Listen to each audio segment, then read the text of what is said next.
What's going on, everybody? Welcome to the After Effect Podcast. I'm your host, LeBron Steppen, but you can call me L Busy, L Boogie, Big Brian, B Brian, LB, Brownie. Welcome to episode 50. Yes, I said 50, a half century. We have a very special guest. Malibu High School head basketball coach Luke Davis is on the show today. I'm California native, played college football in Northern Illinois. I believe played a few years of professional arena football.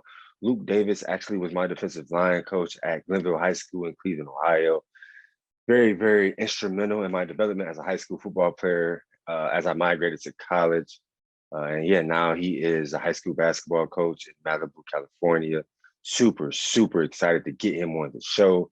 Just send him the link, and once he jumps on, we will go. And a guy who came from Cleveland. Okay, well, you ain't from Cleveland, though. Cleveland was the best location in the nation. You know, we from Cleveland, Ohio. Glenville community on the east side of Cleveland. Cleveland was called the best location in the nation.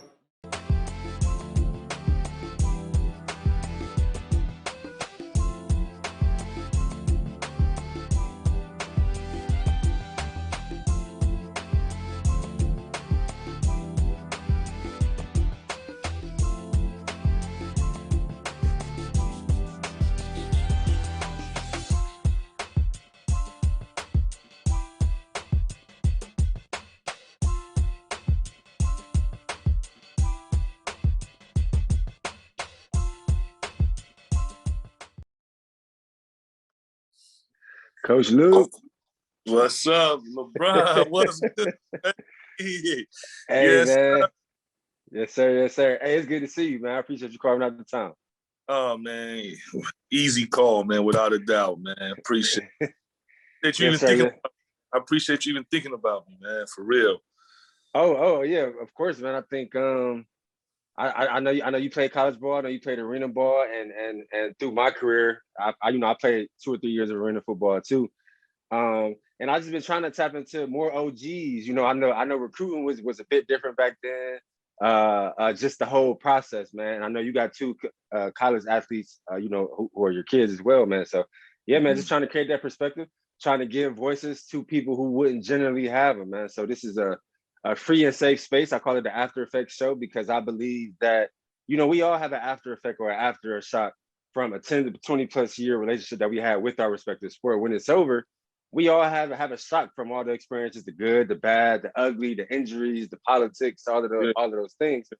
So this is just a free and safe space for us to relive our journey, talk about some good times, some bad times, but more importantly, talk about that transition out. I always felt like that transition out was minimized. We've been doing something for 20 plus years, and then when it's all over, you got to go get a job, or you got to figure life out, whether you want to be an entrepreneur or a coach or work in a corporate world, whatever you want to do, you got to figure it out. And that transition was a bit hard for me. I felt like I had to kind of re-identify who I was as a person, things of that nature, man. So yeah, I appreciate you carving out the time, and I'm excited about our conversation. Cool, man. First and foremost, I just want to say, once again, thank you for just even reaching out to me, man. And it's funny, man, because time go by so fast, man. I just remember fast. I can just think back to the Ville days, man, when we were taking trips and going on the summer camps, and you guys just, high school students, man, trying to fulfill a dream, man. And now I back, man, and I follow. I mean, when I say I follow every kid at the Ville I coached, I followed their college careers, man. If they played, even if they didn't, I look up on commercials and I see kids that I coached at the Ville. The success of not just you, but all the kids who came through Glenville through Coach in Academy, man. But yeah, like you said, man, I have 2 kids who at the time, man, I don't know if you remember, man, but Luke, my son, he was real small when I brought him around. But he even remembers, coming down to Glenville and seeing you guys and following your careers. And it's just been a blessing, bro. And when you get done playing, I played arena ball, man. I was still like in my mid to early 30s, bro. Was still trying to live the dream, man. after that, man, I just started coaching.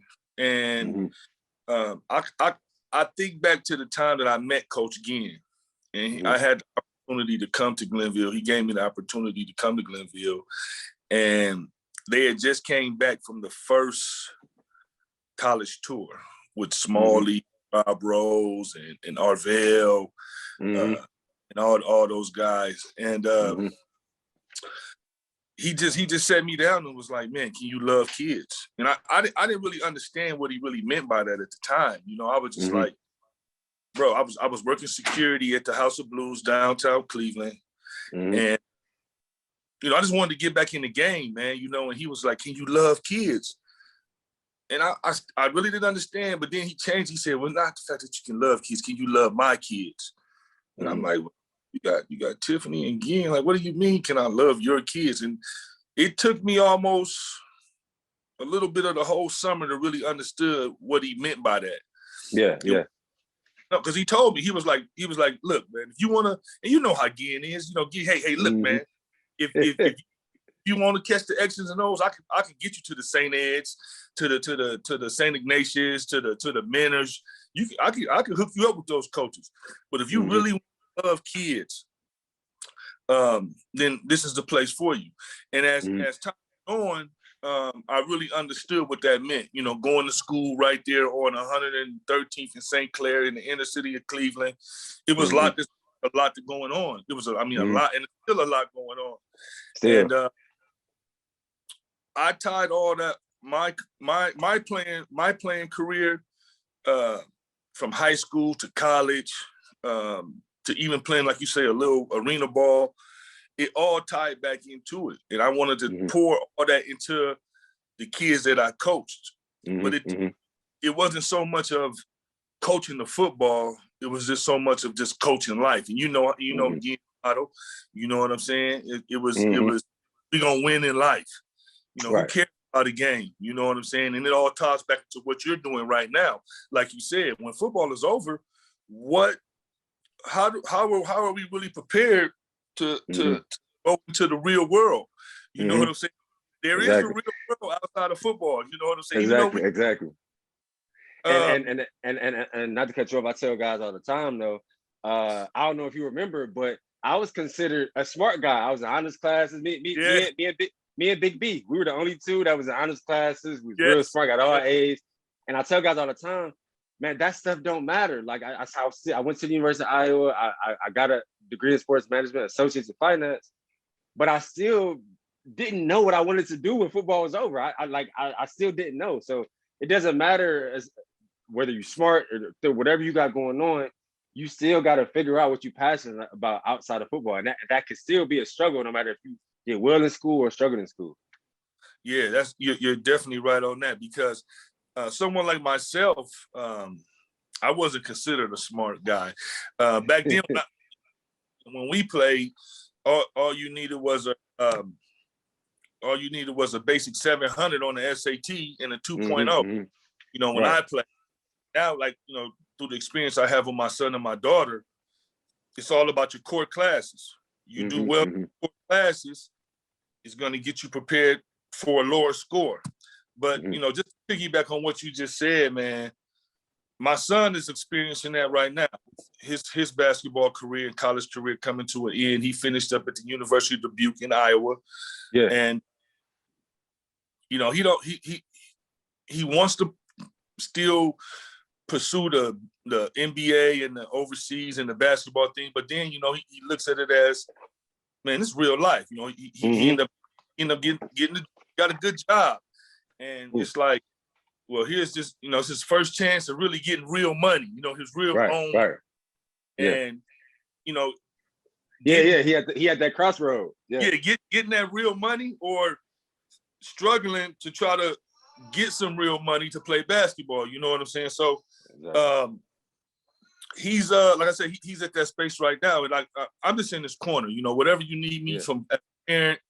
And I think that's another thing that we get when you have a good supporting staff, when it's all over, to say, hey, okay, we tried this, we did that. here it is now. Now, what do you want? I got my little one with me right now. She's just waking up. Baby, I'm on the call, baby. I'm on go play. So I got my little one. I got my little one right now, and Yes, but I look at the things that you guys are doing, and it puts you in a real good space. This is a beautiful thing that you're doing. I don't know if you collab with T.O. or not, but I follow you. I follow you on all means of social media. I appreciate it. Yeah, I tell people all the time. I coached that kid. I remember, I don't know who was. I think I played Northwestern, and I don't even know if you. I called you for some tickets, but I think you had already gave them away. But I ended up coming to the game. I didn't get a chance to come down to holler at you, but okay. just the fact of being in the, I think it was you, Davis. Yeah, Bruce, Willie Lowe. Bruce D, Willie Lowe. Yeah. And I think Bill had already left, but it was somebody else that was from the Ville that was at Iowa. It wasn't that. Arvell and Tweet, they left at pretty much at the same time. That's right. It was Tweet. Yeah. They left at the same time. They were gone already. They were gone. It was just you, Bruce, and Willie Lowe. Yeah. Will Lowe. And I'm telling the guy, hey, yeah, I coached them kids. And he's looking. I'm like, man, I got to, at that time, I got to pull out on look this side. Wow, man. So, like I say, I follow you guys, man. The things that you guys are doing right now, I think it was all a plan, man. Like you had got good structure coming out of high school. Like you said, you had already come from a solid foundation, you know what I'm saying, before and then when you got to the Ville, I remember that summer we went on the tour, man, just to be around all that talent. I have a picture, man. And I'm like, wow. Man. And just to see what you're doing now, man, it's a crazy thing because I think like I'm in my 30s now, so obviously I do a lot of reflecting and I think back on those times a lot. And man, I just had Cordell Scott on and we was talking about it. Like you said, it was so much talent, man. So many guys went playing the Big Ten, some guys in the fields, now some guys coaching, entrepreneurs and corporate things of that nature, man. But when you in those times, you so ingrained in the grind. You don't even look around and be like, man, look at all these talent. Like these are my dudes, but you so ingrained on performing well, things of that nature. And I thought, even though I only did 1 year at Glenville, you and Coach Mack, I felt like you all were very instrumental in my development as a high school pass rush, as a high school defensive lineman. I know I was a tweener. I could stand up and play with my hand down.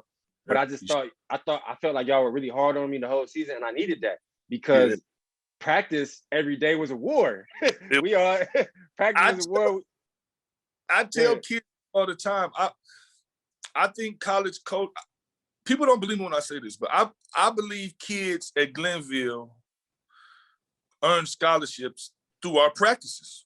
Not because you think about it, the Senate, it really wasn't. That wasn't really a lot of good game feel. The first 3 games of the year in playoffs is where we needed you guys. Exactly. I remember a coach. We went to Notre Dame. It was Charlie Wise, and he was saying how, at the time, I think it was you and Cal Jefferson, and I want to say Cordell that he was looking at, and. Like I said, we had other kids from other programs on the tour, but I just remember him talking and saying, they stopped their whole camp. Now, you know how it was. We rolled. Yeah, I remember. Them dudes stopped their whole camp and came over and worked us out. And I remember him saying, I don't even know why I'm doing this. It's not like I can get a kid from Glenville. He's saying that because people had this thing and say all our top guys are going to go to Ohio State. Right. Well, right. It was kind of like that. But then you look at guys, our top guys are you, Willie. That year you had you, Willie Lowe, and BD. Bruce. Yeah. Kyle went to Wisconsin. Yeah, Kyle went to Wisconsin, and I think Jamil went to Ohio State. Yeah. He was the only one I think that went to Ohio State that year.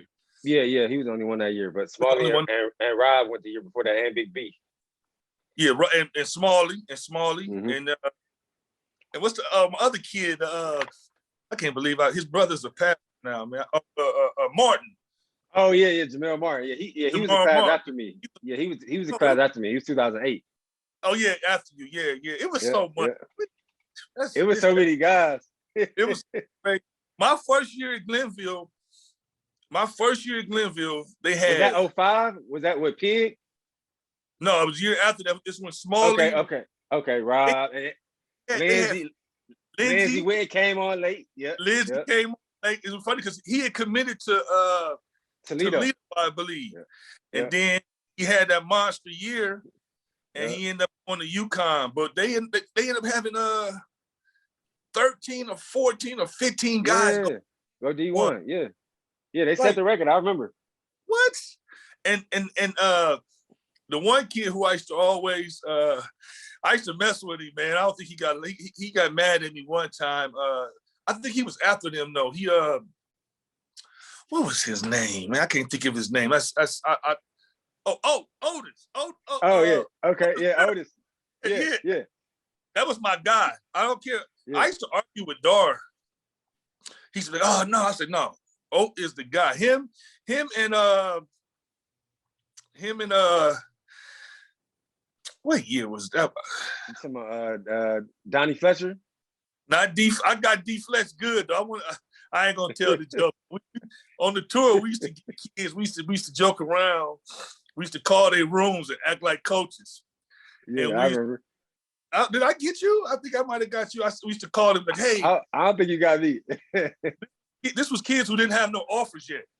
Okay. And we used to get on the horn and be like, me and Dar get up, call their hotel room and be like, "Hey son, how are you, man? You had a great workout today, man. We want to offer you and Donnie didn't catch on. He really thought, and he called home and he was telling everybody offer. I felt terrible. But the good thing about it though, he ended up turning it on that summer, man. He got all type of He did. Yeah, he did, man. Go back to what you were saying, man. This to I know we getting off key and talking about all the good times. No, yeah, we good, man.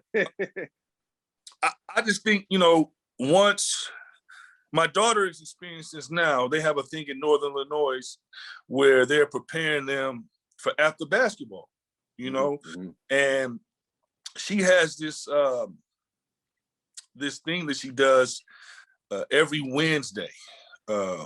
To her and two other her teammates, where they focus on what is it that they really want to do if it wasn't basketball.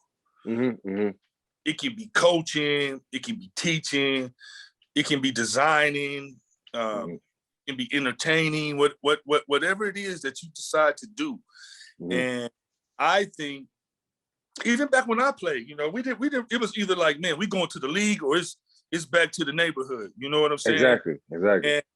And what's the way the world is now, man? I mean, it's just so much. I mean, through social media, she's able to brand herself. Is basically what she's doing.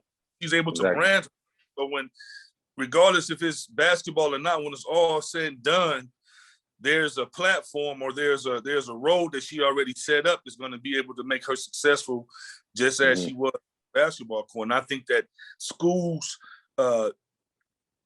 should implement these things. But we're starting to see things such as what everybody talked about LeVar Ball, and what he done, because he knew he's a former Division I athlete. He saw how things were when he played, and he didn't want those same things to happen to his sons.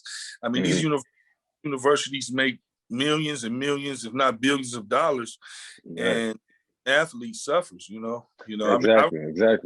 I remember, man, starving, man. I mean, starving, and just like what we had a workout, we missed dinner, so now.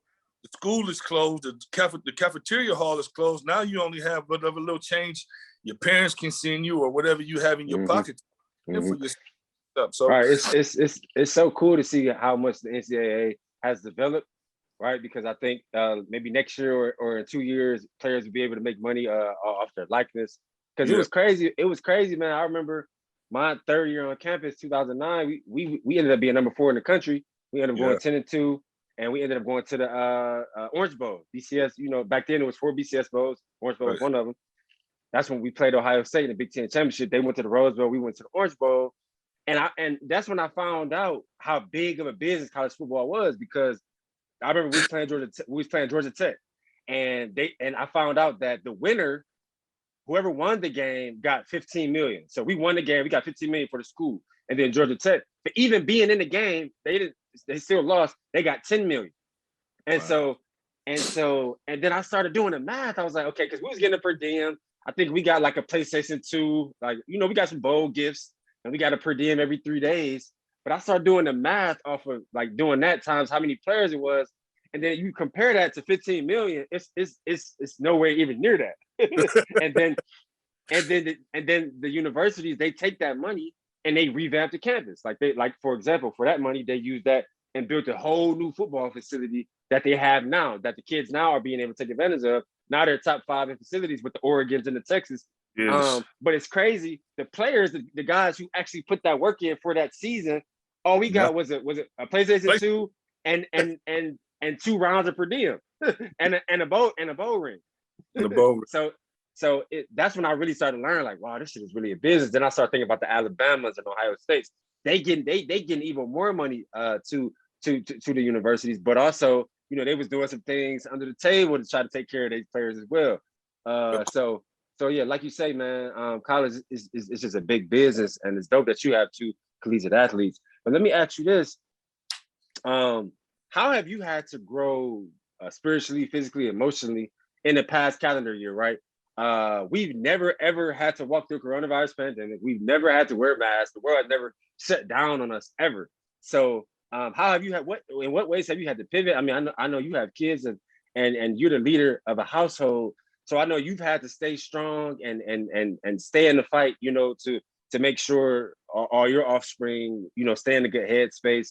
I know their careers were reflected in some different ways a year ago with, you know, no tournaments, the season ended early, and you're a high school coach as well, and you're coaching players as well now. So what was that experience like for you? Because a lot of times people always ask players, but I feel like not enough coaches get a voice or a chance to really talk about, you know, what they had to go through, what they had to experience, especially being the leader of other people.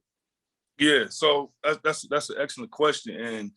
And off top, being in Malibu, first of all, I'm in a. I mean, you've been there. It's a different. It's different up there. I'm just gonna say it's different, but what had happened, I'm not gonna say we were used to it. Not the whole mask, wearing the mask, but just being quarantined in Malibu. You deal with fires, we deal with mudslides. The year before, this year, right before the coronavirus started, we were out of school for almost a whole year because of the fires that we had just had. Okay. For that, so when you talk about when the people who don't really understand how the whole the fires happen in Malibu, once they're done, the wind blows, so it's blowing all the fire and all the dust and stuff. So we were masked already. Okay. School. But as far as my head of my household and how it affected my family and the things that we went through, it was basically the same thing everybody else went through. It was a lot. My daughter, like I said, she ended up missing her whole freshman year. My son ended up missing the whole of his senior year. So he ended up getting the senior year back this year. And man, just staying prayed up, man, having faith, man, something that was instilled in me at a young age to always trust and understand that it's always going to be a bigger picture, regardless of what. Like you say, we never experienced anything like this here in the States. Didn't really speak about my professional career outside of football, but, you know, I also worked as a bodyguard for many years, traveling the country. I'm going to different countries, and then was already aware of, you know, how, especially over in China, man, you know, they already wear masks. They wear gloves. They were very aware. Not saying it was the coronavirus, just everyday living. The quality of air here in California is a lot different than the quality of air that you have in the Midwest or on the East Coast. Mm-hmm. So there's sometimes in California where school is canceled because the air quality is poor. Mm-hmm. And that's just everyday basic life stuff. You know what I'm saying? Yeah. But me, I stayed prayed up, man. I every morning I get on my knees. I thank the Lord for waking me up and giving me another to be a better man, a better father, a better coach, a better teacher. That all falls back to being instilled. So things that we learned, things I learned from Glenn. Right. I mean, it's funny when I first left Glenville, I don't know if he tell this story or not, but I used to call him a lot because what I was used to, and people think about it, oh, it's just Glenville, you on 113th in St. Clair. No, man, it was a blessing being there, because when I got to other schools and the that I try to instill, the things that I wanted to bring about, things that I just thought that was normal. Yeah, it was different. It's different, and they like, some people frowned upon it, and I was like, I thought we in the. He used to always say, "Are we in the business for helping kids? Are we trying to help kids? Because if we trying to help kids, this is how it should be done." And even like this virus thing, man. Even like, I don't know, did you take the shot yet? No, I haven't. I'm okay. I got to be honest. I'm up in the air about it because I know everyone's body reacts differently to it. You know what I mean? And I've done a lot of research. I've read a lot of articles. Man, I'm still up in the air about it. How you feel about it? So I was just like that. I end up taking my first shot on Tuesday. I go back at the end of my third shot. I mean, for my second shot, and I was totally. At first, I was just like, no, I'm not doing it, because I don't want to be 20. Right. They'd be like, oh, everybody that took the shot, blah, blah, blah. But I am a type 2 diabetic. I am around with California finna open back up. We are finna go back. We finna go back to school.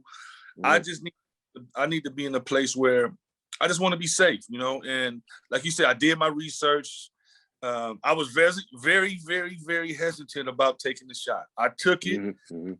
Everything, I'm fine. It did. It didn't lower your energy or anything like that. It didn't my energy. It didn't hurt my arm. I stayed there for about 30 minutes afterward. I just rubbed my arm. Okay. I've been good today. I mean, today is Sunday. Hopefully, I don't wake up Monday and no, that's just a joke. But I'm not here to advocate or tell people what they should be doing when it comes to, especially this is something that I think people should discuss with your family. My daughter, her team, I'm not 100% sure if they took the shot or not, but the season is over with now. So I don't know if she's going to do it or if my son's going to do it, but I did it strictly because of, I wasn't, some people say, oh, your job is making you. No, I did it to protect myself and to protect other people that's going to be around me. The mask is. Right. I'm not a big fan of the mask, because you got all these different people who made all these. I know it's a hustle. People that made all these masks, and some of these things. I mean, you don't wear them properly. You still out breathing the same air. People are not really doing 6 feet of distancing. I'm just seeing it every day. You know what I'm saying? Right. Like, our school is opened up for our special ed and for team sports as of right now. Come next Monday, or I believe the Monday after spring break, we're going to be opening up full capacity. And it's just like, I just want to be safe, for me, my family. I don't have to pass something on to someone in my family where it could have been avoided. Right. But this whole pandemic, bro, it's just I really feel that it has opened up, regardless of what your denomination is, religion, regardless of what your politic views are. It didn't, no matter what your race was, no matter what your sexuality was, it really, I feel, opened people's eyes to see that when it's all said and done, we're all the same. We're all the same. And when it boils down to it, what are you going to do to protect yourself? What are you going to do to better yourself? What are you going to do to prolong your life so that you're here? Set up at this point in my life, all I want to do is set up a legacy for my kids and their kids. You know, I had a shot. I did my thing. You know what I'm saying? And as you get, that's what being a good parent. I believe what a good parent is being able to put your kids and the people that you're leaving behind in a better position to live a better life, just life than you did. Absolutely. I don't have any kids yet, but I'm already thinking about that. I mean, I just turned 32 last week, but I'm already trying to do some different things to create, you know, that generational wealth. I think that, especially, I mean, I can only vouch for Cleveland, and I'm sure you can vouch for wherever you grew up at. But you know, I had really young parents, so it was just a lot of things that they didn't know, and you know, it's no harm or no foul on them because all they did was the best that they could. But I feel like our generation, people around my age, it's so much information out here. Like you said, we got YouTube, we got internet, we got laptops. You can literally mold yourself into anything you want to be in today's society with the resources that you have. So I think it's our generation's responsibility to change that narrative, to you know start you know investing in the mutual funds or investing in stocks or understanding what ETFs are, understanding what Bitcoin is, just understanding you know how money works, really, honestly, because I feel like in the inner city and the Black community, a lot of times we just don't even understand how money works, like you know, and how credit works, how business credit works, all these different things.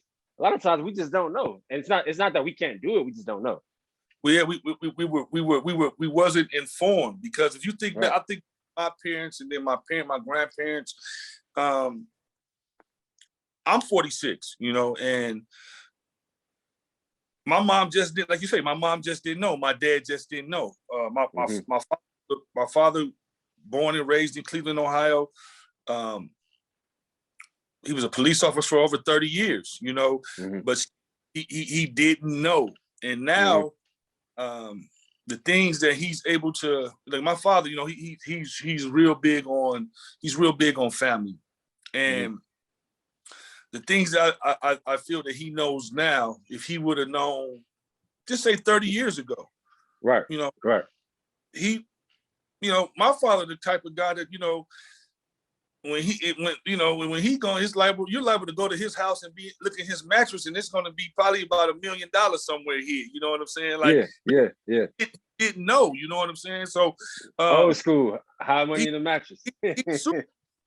He's super old school. So, my daughter, he's a huge fan. He follows my daughter everywhere she goes when it comes to her academic and athletic career.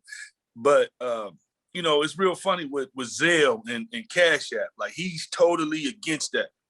I mean, he's like, my father the same way. I'm like, Dad, nobody write checks no more. You know, like, he would rather write a check or have to deal, like, I'm not putting my information in the phone. I'm not sending my credit card information to no. He won't pay for nothing online. He the old school type of guy, you know what I'm saying? My dad's the same way, man. I try to send money to my dad through Cash App, like you said, or Zelle.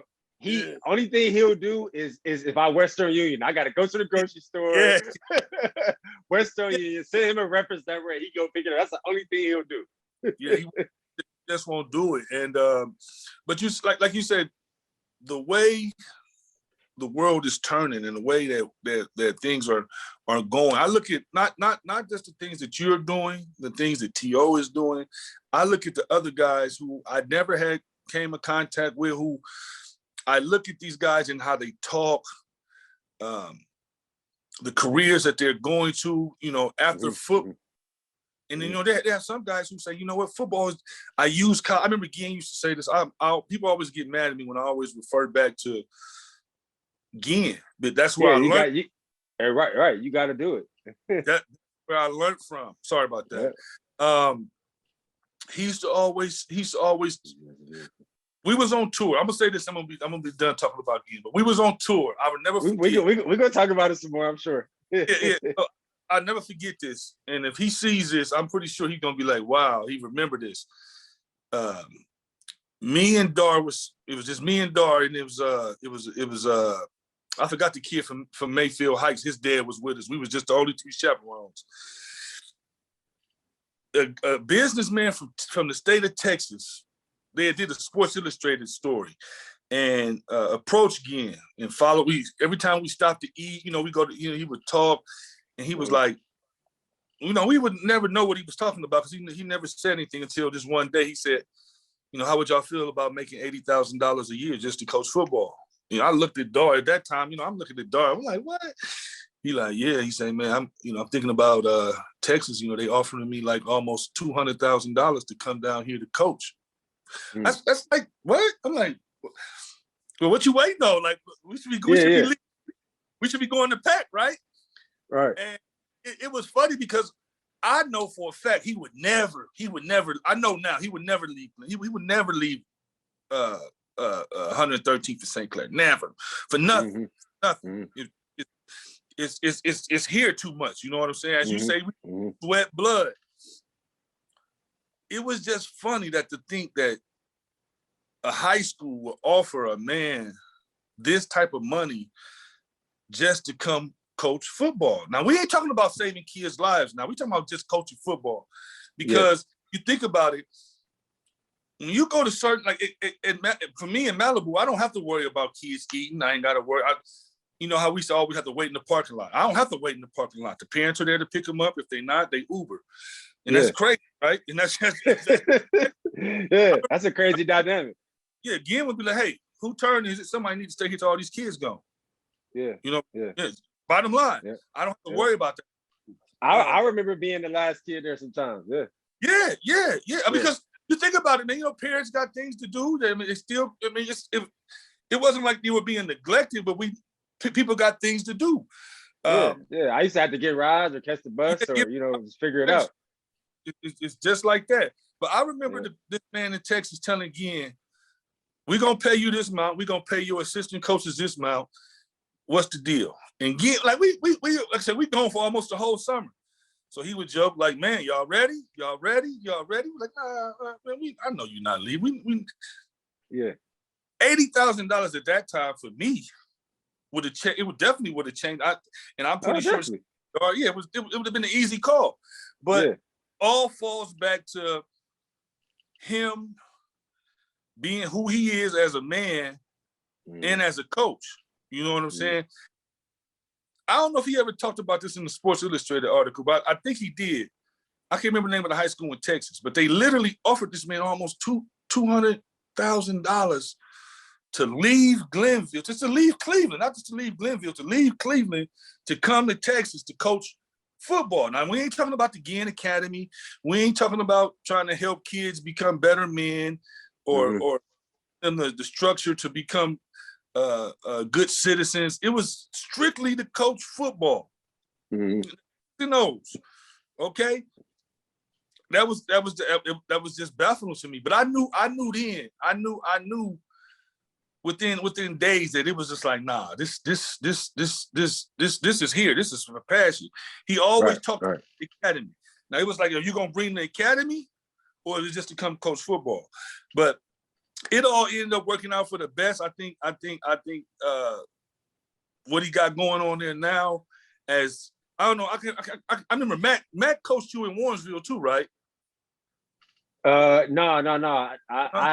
The first time me meeting him was at Glenville. Is it Glenville? Okay. But I think he's a head coach at Beechwood now. I believe so. Beechwood High School. Yeah. Matt was a good dude. His son is real successful right now. Yeah. Okay. His son is playing for. I think he played for the Saints.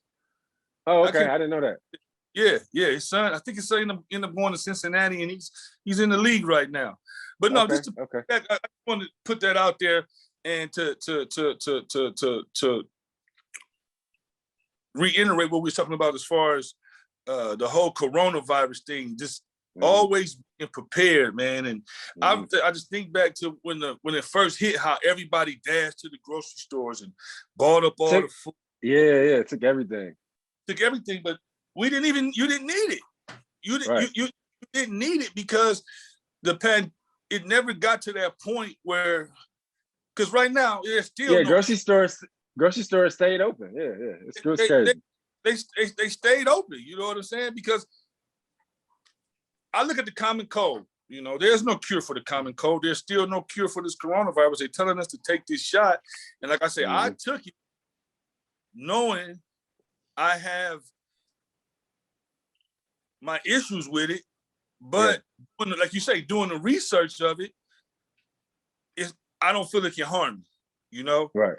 I just feel it can't harm me. So also I was in Houston maybe about a month ago. A friend of my mother passed, and right when we left, they were talking about people getting the shot. And when they came back, they were saying like almost 17 or 1,800 people never returned for the second dose. So that was another thing that made me cringe and be like, well, dang, if they took the first dose and they okay, why not go back to the second? Why would I go back for the second? Man, I just this whole pandemic, man, has been an eye opener. Definitely. Financially, physically, emotionally. All those things, yeah. You know, so it just got me prepared that, you know, if it ever happens again, yeah, you know how to do. You know what to do. You know how to pivot. You know how to prepare yourself and prepare your families, man. Definitely, man. So let's talk about your childhood. Did you grow up in Cleveland or did you grow up in California? Hold on, baby, I'm on the phone. I'm sorry about that. I grew up in Cleveland, man. I was born. I was born in Cleveland. I was born in Cleveland. Okay.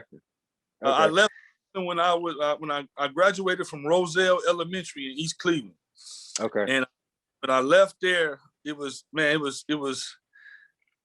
What was Cleveland? What was Cleveland like in the 70s? Like, just kind of paint me a picture, because I was born in '89, but I know more so of the '90s. But I'm sure it was kind of like a different culture in the '70s. So just paint me a picture of how it was in the '70s. Well, the '70s and the '80s, man. I left Cleveland in '85, I believe, and I had to be about 10, 11 years old. But prior to that, man, I was a part of a program called the Young Saints. Okay. And it was the guy, Mr. Taylor. He had a program. It's kind of like AAU now. This is before AAU had ever really taken off. And we based out of Roselle Elementary in East Cleveland, and we had it was a good time, man. He focused on all three sports: baseball, basketball, and football. The football was based off of the East Cleveland Chiefs. I remember Thee, right? You know Thee, right, Mr. Washington? Yeah. Yeah, so that was my Pop Warner coach. Okay. Mr.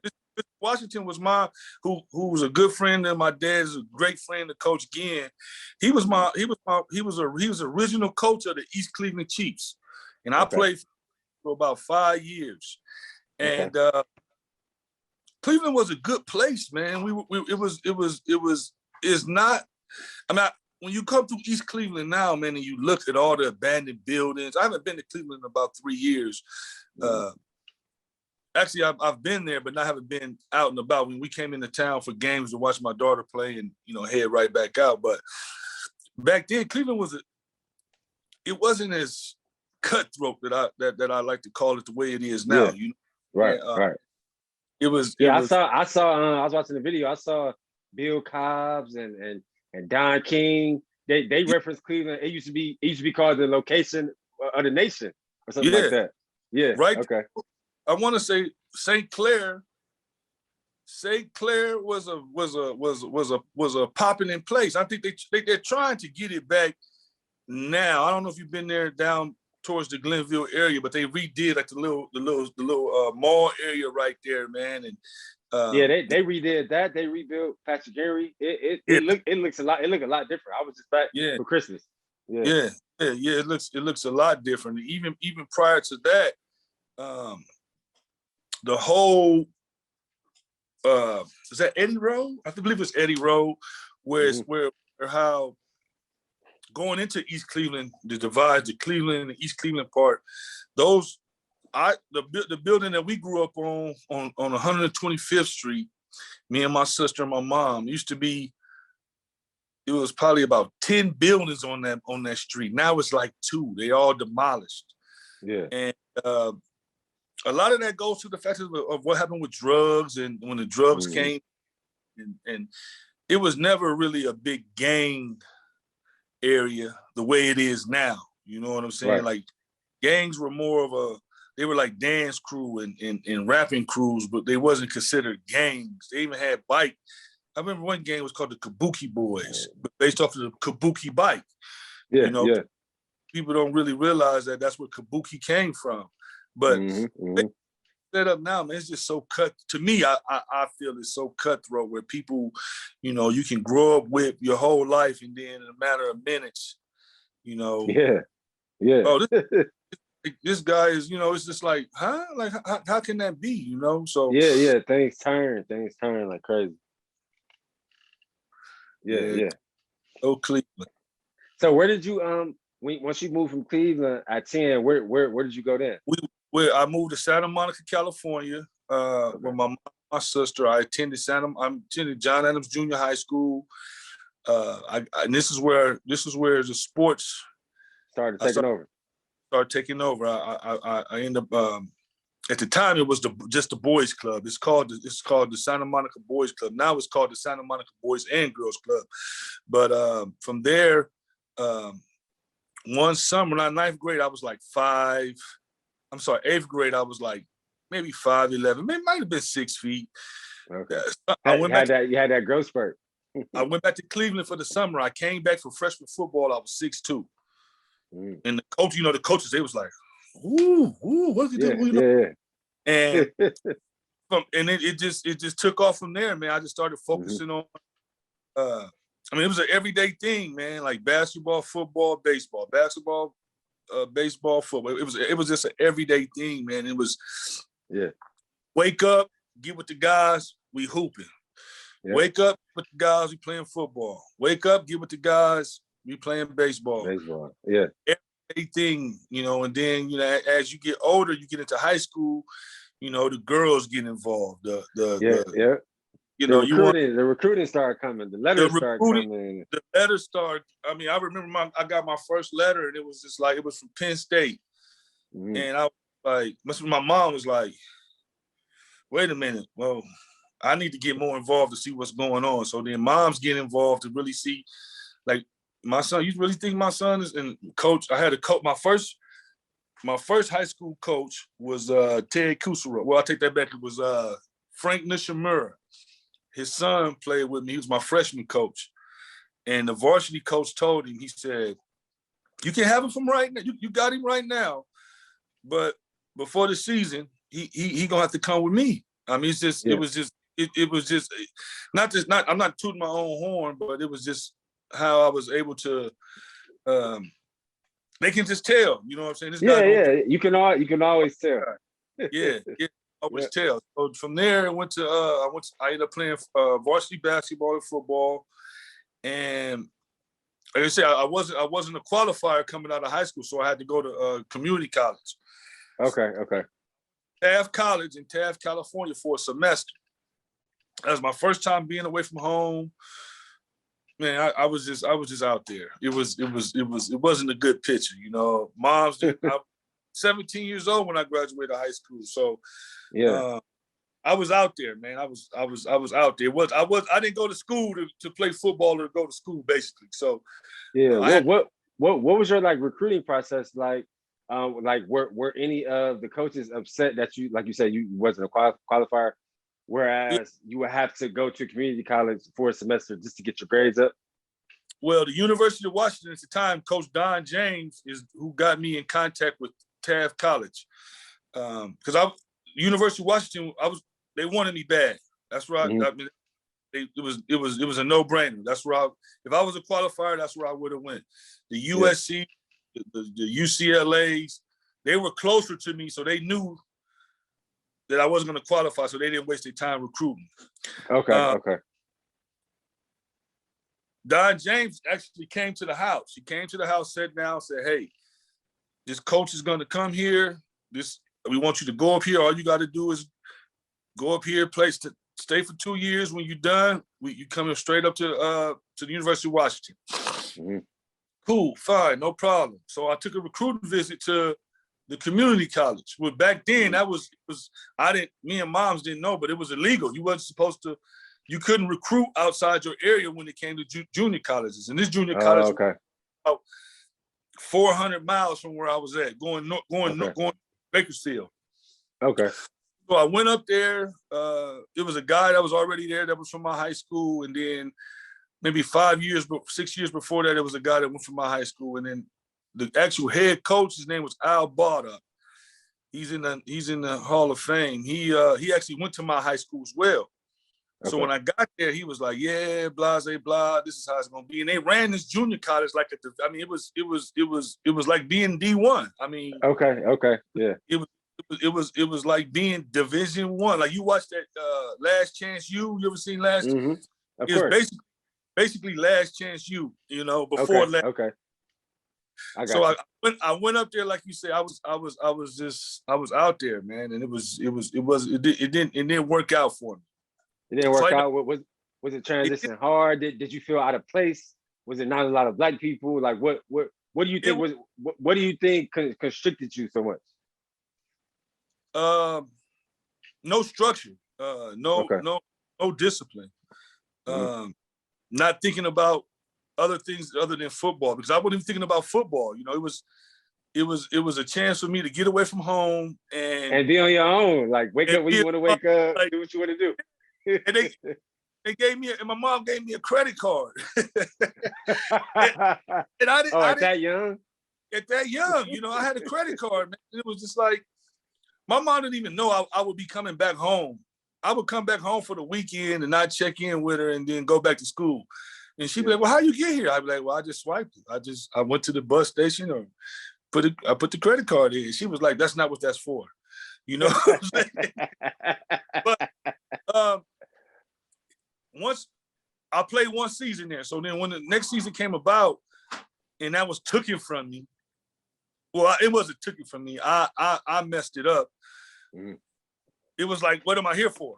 So I'm out of here. I didn't come here to go to school. I came here to play football. And I went back home, and I remember her telling me, she said, "Well, either there was a local community college that was right up the street from my house, Santa Monica College. Mm-hmm. Coaches still loved me. They wanted me. I went there, and it was too late to play football. But the basketball coach accepted me with open arms. So I played 1 year. I played 1 year JUCO basketball. Okay. And that kind of got me into the best shape of my life, bro. I'm not even gonna lie. I was in the best shape of my life. And one of the football coaches. So you played JUCO football and JUCO basketball. Yeah, bro. Yeah. That's dope. Man. Yeah, it was dope. I made all state in both, man. I wish I had some of the stuff. I should have brought some of that stuff out. But my coach at the time was Marvin Menzies. And he kept telling me, "Oh, you have to pursue basketball for basketball." But basketball wasn't my thing. I wanted to be a basketball player, but I was 6'6", like 260. And I wasn't playing above the rim like that, you know? So if you 6'6", you got to be able to play above the rim. That's a guard position, you know? Exactly. So I played 1 year. I was real successful. Then my football coach at the time, who Angelo Gasket, was the offensive coordinator at Santa Monica College. He got a job in Northern Illinois. Mm-hmm. And I remember the day that they offered me officially at the end of the week, but earlier that day, the defensive coordinator, Joe Dickerson, was in town, and they happened just to come in and watch the game. And prior to that, Dan McCarthy, who was at Iowa State, offered me a football scholarship, but they wanted me to come right now. They wanted me to come in the spring. I didn't want to go in the spring. I wanted to finish basketball. And they was like, "Well, if you don't come, then we don't. You know how they pressure you. Hey, you need to come now. You need to sign right now." Right. No, I don't. I took a visit to Iowa State. That's Ames, Iowa, right? Yeah, Ames. Ames, Iowa. Yeah. Hey, I went down to Ames, had a good time, man. I'm not gonna lie to you, I had a great time at Ames. Oh yeah, I bet you did. Yeah, we had a great time at Ames. I came back home, and I remember they gave me the scholarship, and I brought it with me, and I showed my mom. She was like, "Boy, you better sign this." I was like, "Nah, that's not what I want to do, Mom." And so she was like, "All right." So I ended up finishing out the basketball season, and Cal State Bakersfield Cal State, LA, and Tennessee State all offered me basketball scholarships. Okay. The coach, like I say, Joe Dickerson told me, he said, this was a Wednesday. He said, Friday, meet me in my hotel room. I'm gonna take you back to Chicago. I want you to come visit. He took me back to Chicago. And when I went on my recruiting visit, man, we got to Chicago. This was like January. It was like minus 15 degrees. It was like, oh yeah, Shot Town in the winter ain't nothing to play with. Oh, nothing to play with. But when I got there, they had a winter formal or something, and common sense, do or die, and it was some other local Chicago. Johnny. Okay. They had a concert. Yeah. And when I got to the Midwest, bro, it was like, I'm coming from Cali. I got to the Midwest and I was just like, it's really popping. The Chi. The Chi was popping back then. Oh, I'm about 60 miles from Chicago and DeKalb. Mm-hmm. But that's where we hung. They took me to the Chi, man. I had a ball. When I tell you I had a ball, it was the best. It was the best recruiting trip I've been on. Mm-hmm. But at the time, they were rebuilding the stadium. I don't know if you've ever been to DeKalb, but they were rebuilding the whole north side of the stadium where they knocked down one side. And it went from 25,000 seats to almost 45,000, and I was just like, man, I could be a part of this, and it was just a win-win for me. Yeah. And to show you how much I like it, I ended up spending like 15 years in Chicago. After that, once I got there, I played my 2 years there, finished up, and that's when I went straight into coaching. Okay. Yeah. So that was gonna be my next question. After you spent 2 years in Northern Illinois, did you have any NFL opportunities? Because I don't know how it was set up back then. Yeah. Did you do a combine? Did you all do a pro day? Did you hear from any teams? Or did you just go straight into coaching? You already knew what you wanted to do. Well, I didn't go straight into coaching. It was a funny story. My junior day, they had junior day first. My junior day. Yeah, I remember that. My junior day. And I remember my position coach at the time, he was like, we was in a meeting, and he was like, I don't know why these teams keep coming in here asking about who 85 is. And I was always the clown in the meetings, right? I used to, whatever. He can't. This guy, he can't teach me anything. He's whatever. He was originally a quarterback, and I was playing tight end at the time, and I was just like, I'm teaching him. That's how I ain't gonna say cocky, but I didn't really think that he was a good enough coach. Yeah, I understand what you mean. I think somebody handed him a bone. One of his partners was our head job. You know what I'm saying? He knew somebody, and they got in the job. Yeah. Somebody, right? So I'm just taking stuff that I learned in high school and in junior college, and I'm looking at him like, well, anyway. Making a long story short, the Dallas Cowboys, at the time, it still was the Houston Oilers. Mm-hmm. And San Diego Chargers. They all showed major interest. This is my junior year. I didn't get to play. It's not even my senior year yet. This is junior day. So I went and ran my 40 at the time. Like I said, at this time, I was like 6'6", maybe 245, 240. I ran like a 4.7 or 4.6 40. And they was just like, hey, who is this kid? Because my junior year, I was more of just a blocking tight end. They didn't even. Mm-hmm. Yeah, I had a couple of plays that they had. They didn't throw the ball to you a lot. Yeah, no, at all. So I was basically a blocking tight end. I blocked for at that year. We had LaShawn Johnson, who came in third in the Heisman voting, who was #1 rusher in the country. Then the following year, Charles Talley, he rushed for like about almost 2,000, like 1,800 yards. So that was some credit. I mean, that was something that I can, brag about. Yeah, exactly. Going into my year, no undrafted, no, didn't. At the end of the draft back then, they would call you and tell you, hey, come down. We got a free agent contract for you. We're gonna give you $5,000. Okay. So the Eagles called me. and there was a little hesitant on my part because prior to that, football was over for me. That's how I looked at it. It was over for me. I came back to I was still in school, but I came back to LA, I believe it was for Thanksgiving. And at the time, you probably, if I say this, people would know, but you probably wouldn't know. It was a real popping club called the Century Club in Los Angeles. It was in Century City. Okay. And my boy was in charge of security. So he called. I came in for Thanksgiving. He gave me a job for Thanksgiving. In those 2 weeks I was home, I made almost $3,500. Just working security. I mean, just doing bodyguard work, and I was just like, man. So I went back home.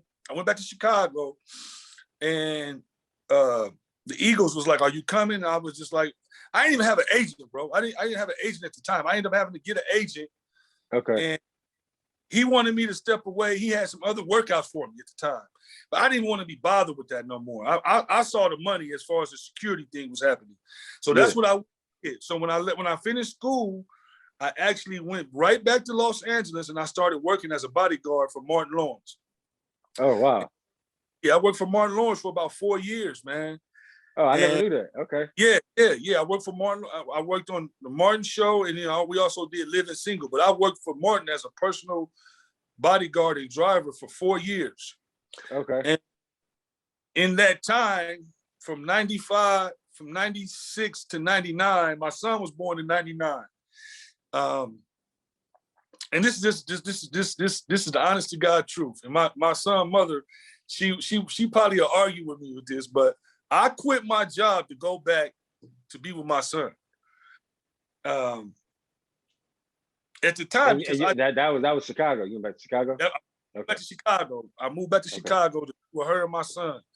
And she used to always argue with me, "Oh, no, you didn't do that." I said, "Yeah, listen, I didn't have to leave a $3,500 every 2-week job because I wanted to. I wanted to be around my son. You wasn't coming to Los Angeles." So I went back to Chicago, and that's when I got into coaching. Okay. I was in Chicago up until my son was probably about 5 is when we moved, when I came to Cleveland, and that's when I got Wiggin. And the rest is how I say it went. I've been coaching and working with young men ever since then. Yeah. So I got a 2-part question. What moments stood out to you during your career at Northern Illinois in those 2 years? I know you said you blocked for 2 of the best running backs in the country, but also what stood out to you being security for Martin Lawrence for 4 years too? Because I spent the year in LA, and I did security too. I worked at One Oak. One Oak was like at the time. At the time, it was the top thing. So I understand. I did that Thursday, Friday, Saturday grind, but then I used to do private events or private gigs during the week. And I've just had some random meeting Leonardo DiCaprio and Jamie Foxx and just working these private events. So all that stuff be so random. Yeah. So what moments stood out to you during your career in Illinois, and then any just random moments stood out to you during your 4-year security? Because people don't understand, like you said, it's a good paying gig, and you're amongst greatness. You're amongst all these prominent people. You really get to see how they move on a daily basis and stuff like that. Right. So one of my moments in college was our first game of the year. Actually, I got 3. Our first game of the year, we played in Hattiesburg, Mississippi. We played Southern Miss, and it was my first time in an environment where it was just wow. I mean, at the time, I think Southern Miss was ranked maybe 20th in the country, and we're in Northern Illinois. It was nothing. It was oh, this is gonna be easy. We go down there, and we could have shocked them. We should have shocked them. But just when you have people you play against to come up to you and say, "Hey, man, damn, hey, man, you brought it." So at the time, I was playing tight end. The defensive end was I think he was rated maybe the 5th or 6th best defensive end in the country. And the man came up to me. I didn't have I'm just playing ball. He was like, "Bro," he was like, "Man," he was like, I'm gonna be hearing about you. And I'm like, what you know, like he's Yeah, like, man, what you mean? played a hell of a game, man. Like you really like you had me on my toes. You know what I'm saying? Like I don't know, you know, you wasn't in the scouting report. They didn't tell us about you, because you know you usually get a scouting report. You know, if Of you ain't course, on, always. yeah, there's nothing. You like, who is this guy? You know, like, and that was one. Homecoming in DeKalb is always special. But my first homecoming there was a sold out crowd. We played UNLV, and that whole week up until the game was just an experience that I would never forget. That was my first. I mean, it was many that I've been a part of, but that first homecoming, on how you really understand what a homecoming in the college atmosphere is like, where people are coming back from all around the country for.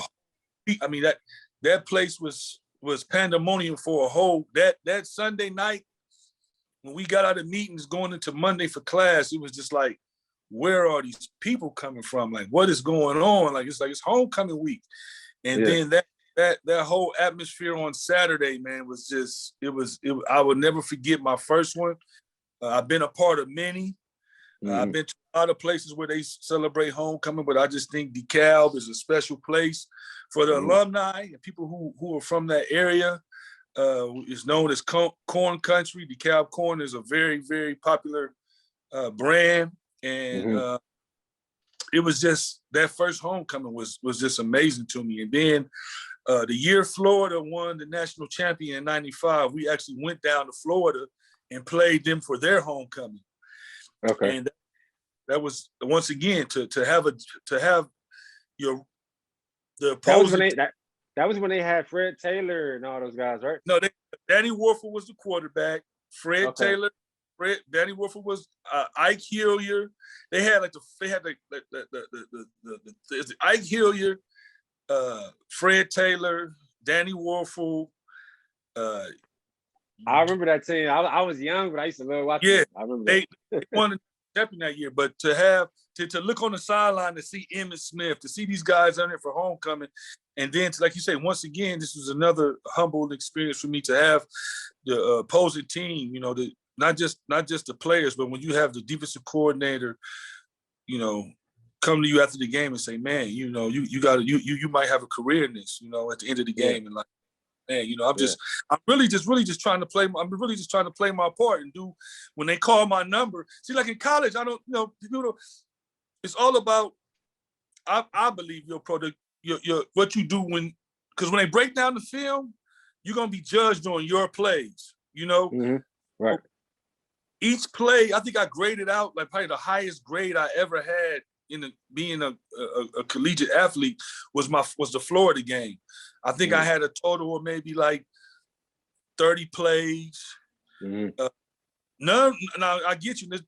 None receiving. These are all blocking plays, but it was like, man, you really played your butt off. You know, like you really, you know, if you brought your teammates with you, this play right here, and I grade my players as well, but.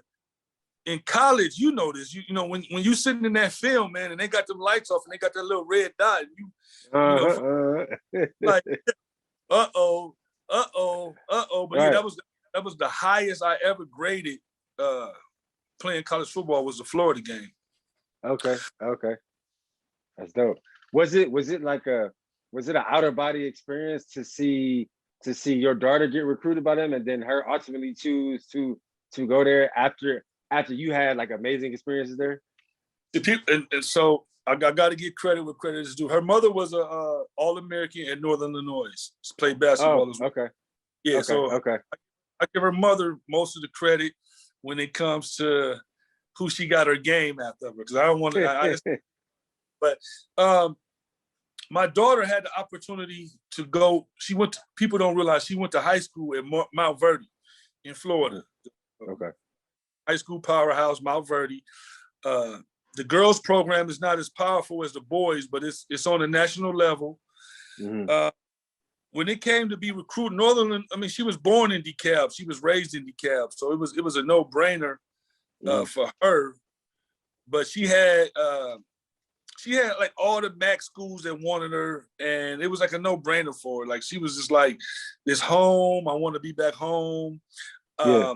I wanted her to come out to the West Coast. I believe I think UNLV and Utah State and Colorado State, they all offered her. Okay. And just for an experience, but she wanted to go back home. And it was, I mean, when I go back there now, it's just like, I remember when they built the Convocational Center. It's a brand new Convocational Center. And everybody thought my son was the big name at one point in time in the town. He was a four-year all-state basketball player. And I don't know if you know about Dubuque, but, it's right outside of, I'm a little bit farther from Iowa City, but. I've been in Dubuque like twice. Yeah, it's, you blink, you through it. You know what I'm saying? He found some success there. It's all about, I tell kids this all the time, you don't pick a college for a coach, you pick a college for a school. Like, because the coach can leave at any time. And that's what happened.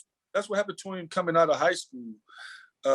He picked a school, he went down to Southern Illinois, the coach left, and he had to make a decision, and he went there quickly for all the wrong reasons. But he ended up at Dubuque. But watching his recruitment and compared to my daughter's recruitment, she got a little bit more to shine.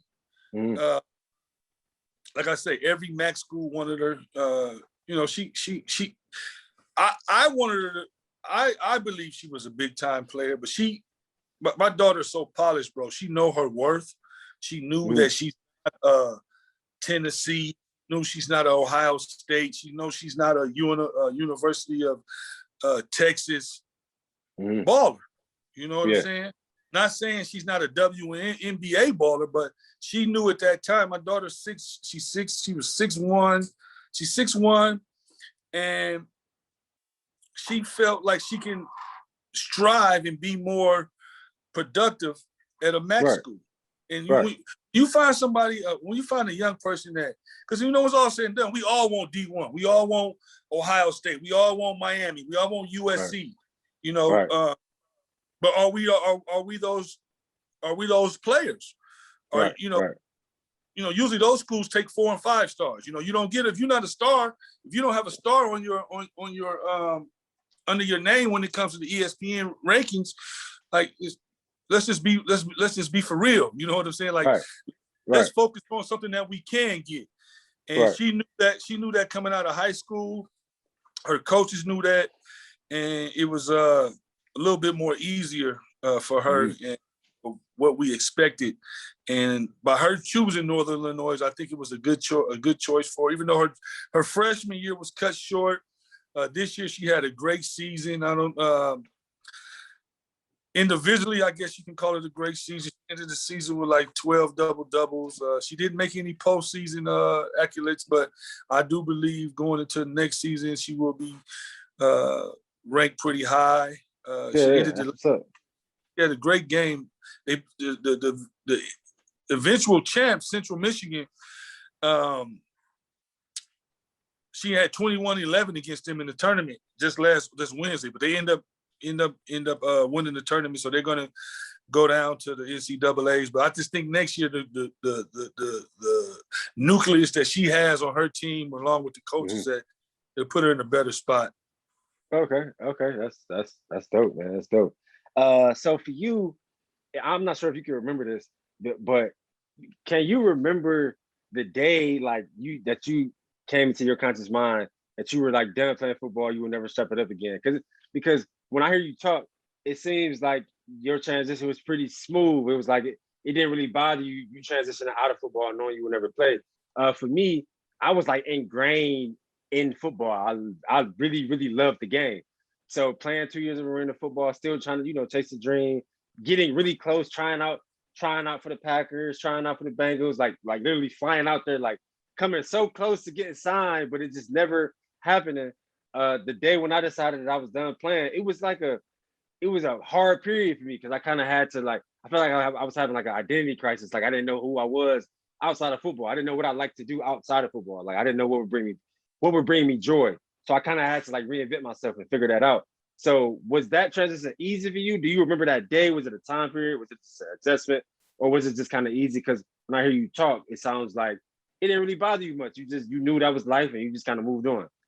Yeah, but like it didn't really bother me because, as I said, I ended up leaving football, working in the security industry, and when I coached at Glenville, after I left Glenville, I still had an opportunity to play arena football, which I wouldn't play 2 seasons. You know what I'm saying? Okay. So how many years of arena did you play total? I played 5 total. I played 2, Okay. then I went away for a couple of years and came back and played 3 more. Okay. But by that time it was just like, I mean, arena game, like as an offensive lineman, man. I mean, it's come on, like it was. I look at how the game is now. It was different, but at a young age, I was able to make a little money. So when I saw myself making money. I didn't see myself making money playing football because, like you said, it was more or less of, like you say, if I got this agent who's going to pay for me to get to so and so to go for a workout, and it don't work out, then I got to go back home. And did I jag off that job, or did I miss out on some opportunities chasing this? They bringing me out for a workout. They only taking 1 lineman, and there's 15 of us here. Right. Right. I would rather, So it was. I mean, sometimes right now, man, when I sit back and I'm 46 years old, like, man, if I would have did this, I could have had a 15-year career, But it's I don't harp on it, I enjoy it. I love the game. Coaching helps me take what I knew to try to instill into some other young men. Like you say, I was hard, because I know this is what it's going to be. I'm able to answer your question. I did know the day that I knew that I was done. My first check with Martin, my first legitimate paycheck from Martin, I knew right then and there. No, seriously, it was the most money I ever made in my life. They paid us for a month. So what we would do was that we would work 14 days straight. I would be on call 14 days, 12-hour shifts. At the end of that 14 days, no matter where we was at, they would say, okay, you go home, take care of your bills, do what you got to do. You need to be back. They'd give us itinerary where we need to be back. When I got that, the check was like $7,000. And I'm like, this for 14 days. This ain't, I made 7 racks, my first check with Martin for 14 days. And when I got can't beat that. And the day that I got off, I was in Washington, D.C. We were at Chris Smith. He used to play for the Clippers. Charles Smith played for the Clippers. He had a golf tournament. Martin, we was out of his golf tournament. And when the golf tournament ended, I remember Martin's assistant giving me my check, say, hey, what's name will be here tomorrow. You take the car, drop it off at the airport, leave it there. The guy that's coming in for you, he'll come get it, and you off until Monday. We'll meet you back in LA. And when he gave me the check, I was just like, oh yeah. This. Yeah. You do use that with football after that. Oh yeah. It was. I was done with it to the aspect of me really trying to be professional, because like the arena, and then I had a partner that had a semi-pro team that we used to go out there and I see semi-pro real big in Cleveland, because I see guys who I see the guys. Yeah, I saw that. I see that. They out there doing it big, but like you say, I got to go to work Monday, so I can't. Oh yeah, no, I salute them, but I could never do nothing like that. I couldn't. And don't get me wrong, I had a guy, we'll pay for your gas money and we'll feed you. But I'm like, I got to go to work Monday. That ain't going to help. I got to wake up Monday, Exactly. Yeah, so. Yeah.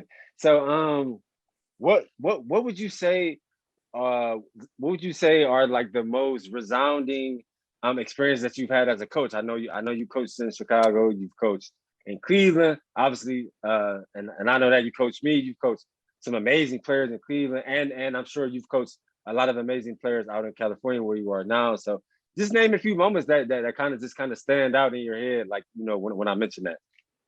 Okay, first of all, being the first, I can't take credit for Rob, but being at the Army Bowl, again, coach here, it was Army All-American, that was. I was honored that he even took us. It was a beautiful thing to see that. Players, I mean, being a part of the Ginn bus tour, players like yourself, man. Jonathan Newsom, Marcus Paul, Brian Brown. I just think about some of just the linemen. And when I got to California, man, I was kind of switched over to basketball. At Santa Monica High School, we ended up winning 2 CIF back-to-back champions. Okay. That was amazing. And then get my first head coaching job. That was at Malibu High School at the time, man. It's been nothing but a upward emotion for me. Upward journey, upward journey to finally implement things that I like, other than being an assistant coach where you're implementing other coaches and you just trying to put your little twist on it. Being a head coach,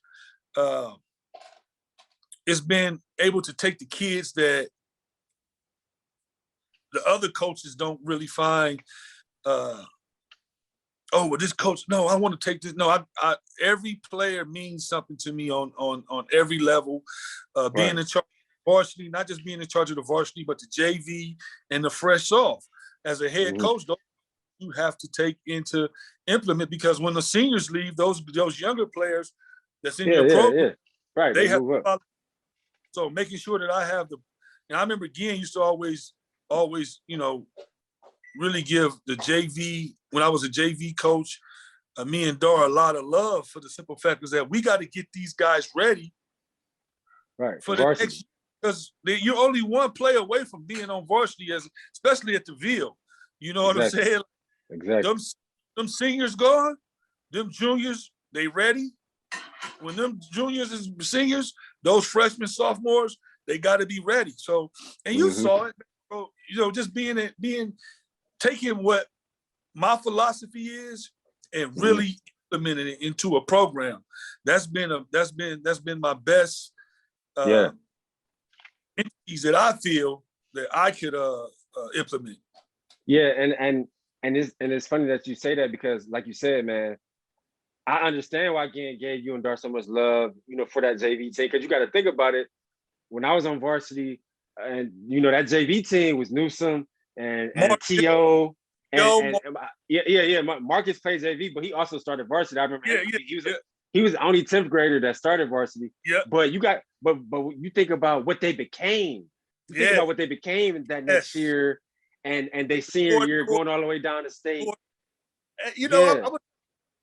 I sent Cordell Jones a tweet just to mess with him, because we wanted Cordell to play defensive end. I ain't care about no quarterback. I want him to play defense. He was a monster at defensive end. But his true position is a quarterback. He is a true quarterback. But I just think back to, I remember our first, he was so mad at Dar. He was so mad at Dar that we wanted to play him in defense, because I forgot who was the other quarterback at the time. But look what Cordell turned out to be. You know what I'm saying? Even after T.O. left, you know what I'm saying? He played T.O. Right. Yeah, he played right after T.O. Arvell. I mean, not played. It was Arvell, then it was Jamel, then it was T.O. But Jamel wasn't no quarterback. Jamel, Jamel was an athlete. He was an athlete. Jamel was a freak, man. He was an athlete. And I remember, I forgot who was supposed to be the quarterback. Was it Chaz Jones? Was it Chaz supposed to be the quarterback? He was supposed to be, yeah. I remember Ginn. I never forget this. I don't mean. He told Chad. He said, "Man, go, get out. Come on. And I don't know. Chad Chaz just couldn't get the snap, or if he just couldn't. I don't know what it was. Yeah, Chaz, I remember he was like, man, it's crazy because my senior year, so many things changed because Chaz was supposed to be the quarterback. Jamel was just supposed to play, I think, defense. I was supposed to play tight end and wear 99. I was supposed to play tight end and DN. Because I remember I was running routes with Coach Tone and everything the whole summer. And then once we got into camp, so many things changed. He moved Jamel to quarterback. He moved me to center. yeah, He moved center. Yeah. He moved Kyle Jefferson to safety. To safety. He just made a bunch of changes. He made a bunch of changes, man. But it's funny though because I remember I had Jonathan Newsom. I had him on the episode like a couple months ago, and he was talking about, you know, like obviously being coached by you at JV that year, but he just remembers seeing how seamless I transitioned. Like Gian asked me to wear that, to change my number from 99 to 55 and basically make that sacrifice for the team. And, you know, Gian used to play center. So obviously I did it for the team. I was always a team first guy. I never, whatever he asked me to do, I was going to do that. But 2 years later, he asked Newsom to do it because he didn't have a center. So he asked Newsom, but Newsom was like, he remembers seeing me do it and being the team first guy. So when he asked him to do it, it was so easy. So it's just funny, like how you see those older guys and me, and at the time I didn't know Newsom was watching me, but he was like 15. He watching me. I'm the older guy, but it's crazy how that works, and it's like that for every class. And when you do the right thing, when you're a team first guy, guys are always watching you. Because them younger guys, they know what's coming. You know what I'm saying? And this been set up just the way the whole program is ran, you know, is the way it's set up. You know, I can't speak on what it's doing now. I just know when I was there and prior to me coming there, and then right after I left, I think that's when Cordell, I think my last year there was the year, I think T.O.'s last year. Okay. Oh, maybe it was Cordell. Cordell was the quarter. I think T.O. had already gone off to Toledo, but just on how those younger guys, man, I just remember how my first year there, you know, we were strictly JV, you know, and they would bring us down on game days. You know, with varsity. People don't realize, well, I ain't gonna say people don't. I'm just gonna say this. We know Coach Ginn went through a cancer scare that my first year there. He wasn't able to be on the sideline. Just to me as who I was and what I was searching for, that gave me the opportunity to sit next to this man every game.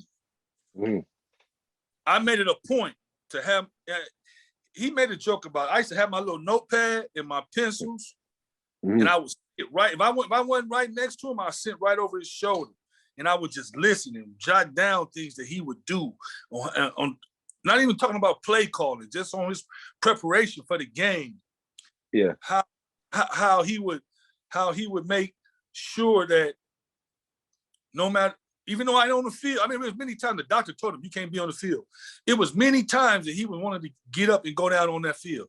And that was a year I think we lost to St. Ed's. But that was Rob Rose and Smalley and Arvell in them senior year. I used to sit. I mean, I literally, bro. I got notes and stuff that I still have, where I would just sit and just listen to him talk to Chin, talk to Tone, talk to Rob, talk to Coach Drews, Houston, and I would just. This is what I want to do. This is what I need to do. This is what I understand. This is how it's supposed to be.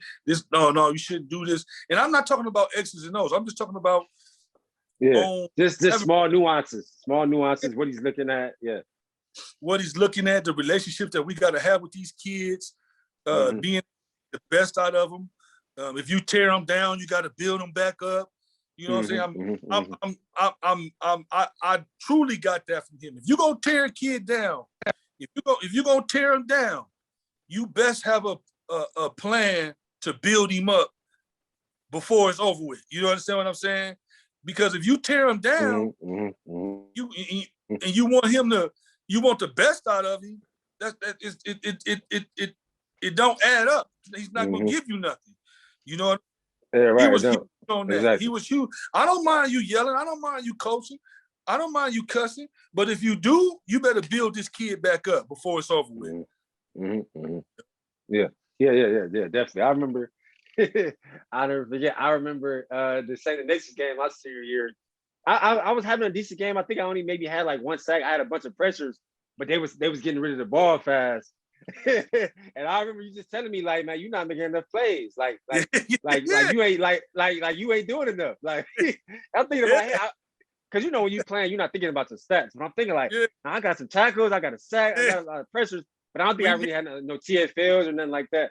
But I remember I'll never forget this. I'm 32. This was literally 15 years ago, but I still remember you telling me, man, you ain't making enough plays. Like it was a close game. We ended up winning. And I remember we went out there for the last play or the last drive. And I remember getting the game winning interception. They tried to throw a screen or something. Yeah, and I picked it up. But I could accept hard coaching. Like when you told me that, I'm like, okay, I got to go ahead and make a play. Then I finally went out there and made it. So that was a good feeling. But then I remember Coach Fox, and I love the tough coaching because that prepared you. Coach Fox came to me like, man, you know, that was a hell of a play, but like you was being lazy. Like you could have rushed the quarterback harder. I was like, Coach. I said, Coach, you right, man. But you know, it was the last drive. Like I was tired as hell. I was giving everything I had. And then we started laughing. But man, that's the thing, bro, about good coaches, man. You remember certain things that they said to really put that barrier in your back. And it's cool to see you kind of climb the ladder. So like what has this experience been like for you? Just two more questions. Like you started off coaching in Chicago, and then you coached in Cleveland as well. You coached me. That's where we met. Now you've been in California for a while, and now you're finally at the helm of a program. But you put in a lot of years of work. You put in a lot of years to get to where you are now. So like, what moment stood out to you? And when you got the head coaching job, and obviously we could talk about this. I think it's a big narrative right now as far as Black head coaches.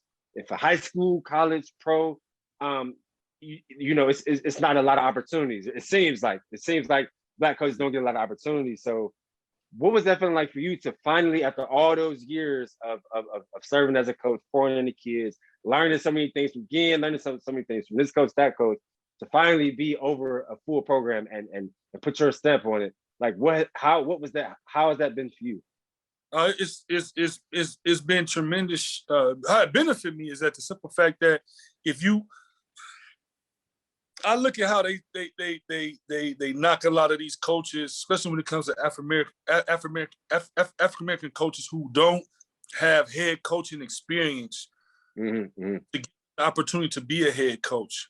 Northern Illinois just hired a head men's basketball coach who has no head coach experience, but he has a tremendous amount of assistant coach experiences and being under great leaders. So anytime that I went somewhere and I applied for a head coaching job or an assistant coaching job, I always used to reach out to Glenn. He can tell you that I called him and say, you know, do you think I'm ready? You think I should do this? And he would say, hey, you can only go try. You know what I'm saying? I got the job at first of all, I'm at Malibu High School. Right. As an African American man, you know what I'm saying? So that's big on itself. You know what I'm saying? To me, that's super big. Yeah. So I have in the whole program, I probably had about 5 African American kids in the whole program. On top of that, being at Glenville, like I said, I remember my first interview I had. I wouldn't even call it an interview. Man, it was 100 and something degrees in Cleveland. He had me in the weight room. Remember the old weight room out back in the back? Oh yeah. So it's 100 degrees outside. You can tell how hot it was inside. I got on a navy blue suit I got my tie on. I got my briefcase. I got my resumes. I'm in there like, what I got myself into? You know what I'm saying? Like, what is this? And he told me at that point in time, he said, it's up to you, you know, as a coach. I was accepting any position that he offered me at the time. I didn't care if it was freshman, JV, but you know, as a coach, you know, I'm a varsity coach. That's what people get to. They get misconstrued on titles. Yeah. At the Ville, I looked at it as all just coaches. Fox coached the JV, he coached the varsity. Again, coached it all. Tone coached. If you think about it, all them kids was Tone's babies, the TOs. Exactly. Those was his guys. When I left prior to that in Chicago, I was able to coach. I coached my son for 2 years at his high school. And that was also a blessing, being able to be around my son just for his freshman and sophomore year to make sure that he's getting proper instructions. You know what I'm saying? You can go to some of these, you're not getting the proper instructions. You know what I'm saying? You want kids to go out here and be successful and to do things and to give it all 100% on the field, but you don't have the coaches putting in the same effort. And that was one thing going, and that's another thing that I'm big on with my assistant coaches. If you want a kid to go out here and bust his butt, you as a coach should be doing the same thing. You know what I'm saying? That's what it was. I remember people think about it. We used to meet every Sunday at Glenville. The Sunday didn't go by that we didn't meet as a staff at Glenville. And people are like, oh, y'all meeting? Yeah, I had a girlfriend at the time. She was like, we got to go to the meeting. Got to go to the meeting. Every Sunday we met at the. That's one thing that I instilled in my program that I do, that every Sunday we're going to meet. Nowadays, it's different, so we can do the Zoom thing. Right. But back then, no, we actually met in the FCA room every Sunday after church. That wasn't even up for negotiation. Never at Glenville. No, and you think about. I think about Gann's schedule and what he had to do, and what he had over him at the time. Chinchar, Chinchar and Mario was offensive coordinator. Well, really, Tone and Chinchar was offensive coordinators, and Houston was the defensive coordinator. We would break down film individually as a offense and defense. Then we would come together as a team. Same thing we do in practice. So when we meet and start to go defensive meeting, offensive meeting, then we'll come together at the end as a staff and we'll talk about the last week game. Now we trying to get together for this week. Not so much when the Senate, nothing against the Senate, but those first 3-4 games was our season. Right. That's gonna put us in position for the playoffs. Those 4 games. It was always, no matter if we was St. Ignatius, St. Ed's, if we was in Cincinnati, if we was Indianapolis, if we was in DC, no matter where we went, those first 4 games was important. Same thing when, as a head coach, it's a little bit different out here on the West Coast because every game from the start of the season is important. Our league that we played in was, it's 8 teams in our league. We probably got 7 teams in the playoffs every year. So it was very important to take what we took from those meetings and try to implement into our team practice to get us properly prepared for what we had going on for that week. I got you. That's powerful stuff right there, man. So yeah, last question. What would you say is Luke Davis's after effect all the years of football and basketball experience as a player, all the years of football and basketball experience as a coach? What were some lessons that you learned in your personal experience that you ingratiate into your kids who are athletes and also into your players that you coach as well right now? Give it your all. Give it your all from the time that the game starts to the time that the game ends, because you can't get it back. You can't get it back and say, damn, I wish on this play I would have went 100%. or damn, I wish on this play I would have did this. If you give it your all, and especially as a former player, I can think back to times where I won't tell you, I took plays off. You know what I'm saying? I took plays off. And when I look at the film, you can tell. Now, You always can. You may, don't get me wrong, I may not be saying in my head, oh, I'm gonna take this play off. But you can look at, there's plays and times when I look at film on myself. And even when I look at a player and I tell them, I say, listen, look, come on, you're not going 100%. This can't be. If you're tired, you need to let me know. And it's when you tired and you let your coach know, either I can get you a sub, get you out, you get hydrated, do what you need to do, let me know when you're ready, and I promise you I'll put you right back in. If you're honest with me as a player in a relationship. If you come to me and tell me, coach, I need one, and I'm looking at you and you, okay, I got to get you, I'll get you one, but you got to come tell me when you're ready to go back. I'm going to put you right back. If I got to take you out because you're not giving 100%, I don't know when I can put you back in. You know what I'm saying? Right. As a player, that's one thing that I always looked at as, and even as a coach, especially as a coach, give it your all, because you don't know, this can be your last play. That you never put them up again.